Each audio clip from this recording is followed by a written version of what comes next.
A man accused of kidnapping and torturing a woman in Oregon is dead after a standoff with authorities. Police had been searching for 36-year-old Benjamin Foster for more than a week. Investigators say he was using dating apps to find potential victims as well as evade police. Let's go to CBS News correspondent Lilia Luciano, who is in Grants Pass, Oregon, with more. So, Lilia, what can you tell us about what happened and how police actually found the suspect?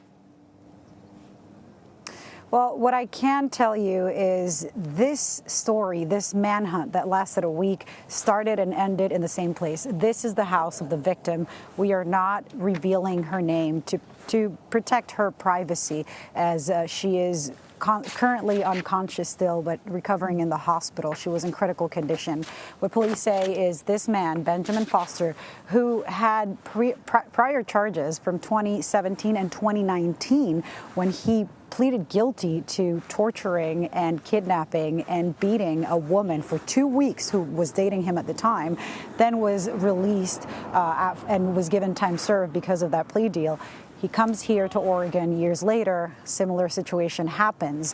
What we know is that police, they were looking for him for about a week. They got closer to him. In fact, they charged a woman with helping him evade capture a few days ago, about 20 miles away from here. So he wasn't here the whole time. Then he's on the run. All we knew from police was that he may have been using dating apps to either lure in a potential victim or perhaps an accomplice to help him get away. We don't know exactly what he was doing on the dating apps or for how long he was using them. But then yesterday, I noticed on the police, on the Grants Pass Police Facebook page, their latest announcement showed a photo of him walking a small white dog and saying he's back at Grant Pass. So keep your eyes out for this man.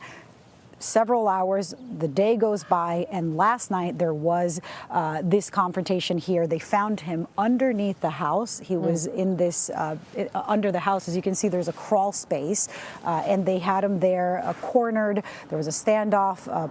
Several police agencies were here, and eventually what police say is he shot himself. He eventually died, I believe, afterwards in the hospital from a self-inflicted gunshot wound.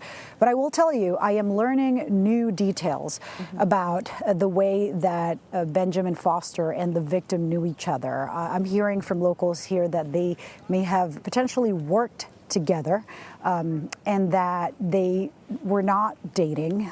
The past two victims were apparently women who had been dating him, but not in this case, according to people closer to her, but that she did know about the charges in Las Vegas where he had pleaded guilty, and that he may have told her that.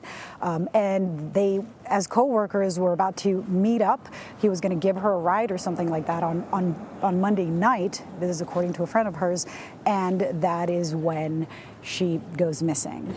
The rest of the story, I actually have to get back to you with, because I was just speaking with this person. So I'll continue reporting. There's going to be a police press conference at 1 p.m. local time, 4 p.m. Eastern, in which we hope to learn why he came back and any other details that help make sense of this horrific crime. Such a disturbing story. Lilia Luciano, thank you very much, Lilia.